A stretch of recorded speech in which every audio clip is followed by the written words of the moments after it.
mnaruhusiwa kwenda kugombea, kagombeeni. Nyinyi nendeni mkagombe. Wewe ukishajipima mwenyewe, jipime kwanza, usiende hivi utadhalilika. Kwenye siasa huko sio mchezo. Jipime mwenyewe namna unavyoishi na watu, namna unavyozungumza na watu, namna hivyo na nini. Ingia kwenye kinyang'anyiro pale. Sio kosa. Sio kosa. Sio kosa wewe kufanya hivyo. Na naweza nikasema maneno haya mahala popote. Sio kosa. Kama unajipima, unajiona wewe katika kata ile unafiti, gombea udiwani pale. Kama unajipima wewe kwenye jimbo unafiti, gombea ubunge pale. Ila urais mwachie tu Mama Samia. Urais wenyewe mwachie yeye tu, wala usipate wazo la kufanya hivyo. Sawa sawa? Sasa iko hivyo.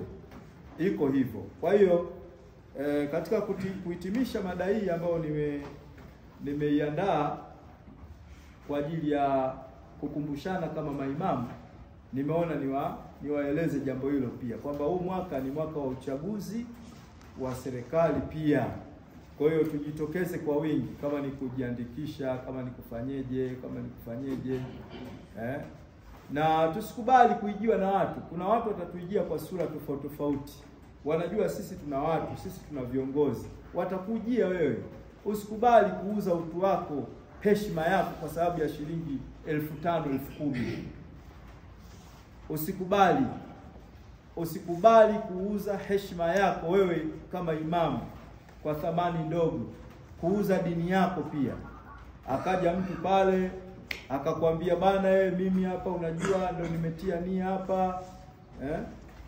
Kwa hiyo naomba msaada wako, dua nini na nini, alafu anakupa hiyo. Akishaondoka yule, sisi tuna bahati mbaya hiyo. Mtu akitupa tende tu tunaona huyo ndo anatufaa. Akikuletea kaboksi kamoja katende unaona huyu. Akikuletea kamsala pale msikitini unasema ndo huyu. Wakati kwenye sehemu zingine wanapeleka vingi. Maeneo mengine wanapeleka vya kutosha. Alafu sisi Waislamu ndio wakudanganyiwa tende. Tena tende zenyewe kwa mwaka mara moja, mwezi wa Ramadhani. Yanasema haya tende hizi hapa mtafuturu, na nyinyi mnabadilika kabisa mawazo. Unasema huyu. Hapana, lazima utafakari kwamba huyu ameniletea leo tende, kwa nini hakuniletea kipindi kingine?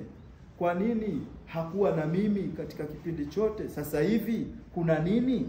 Mwenzako miaka 5 ile anaitumia vizuri, anajinufaisha, wewe pale msikitini, msikiti unavuja. Na kipindi kingine ukimwendea anakuambia tena hata simu yake hapokei. Ukimpigia simu hapokei, na akipokea atakupa ahadi tu.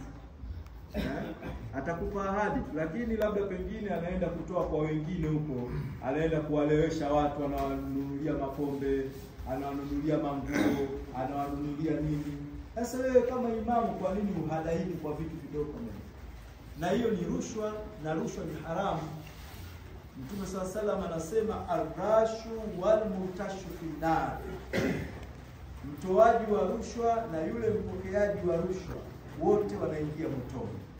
Katika riwaya nyingine, na yule ambaye anakaa kati, maana yake rushwa inaweza isije kwako moja kwa moja ikapitia mtu. Hata yule mtu wa kati na yeye finnar, na yeye anaingia motoni. Kwa nini uingie motoni kwa ajili ya 10,000? Kwa nini uingie motoni kwa ajili ya shilingi 50,000 ambao mtu anakuletea ili wewe eti uende ukamchague au umsemee kwa waumini? Wana kawaida kusema nisemee kwa waumini, na wewe kweli unaondoka unaenda kumsemea kule.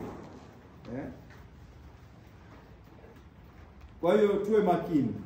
Lakini la mwisho kabisa, tuendelee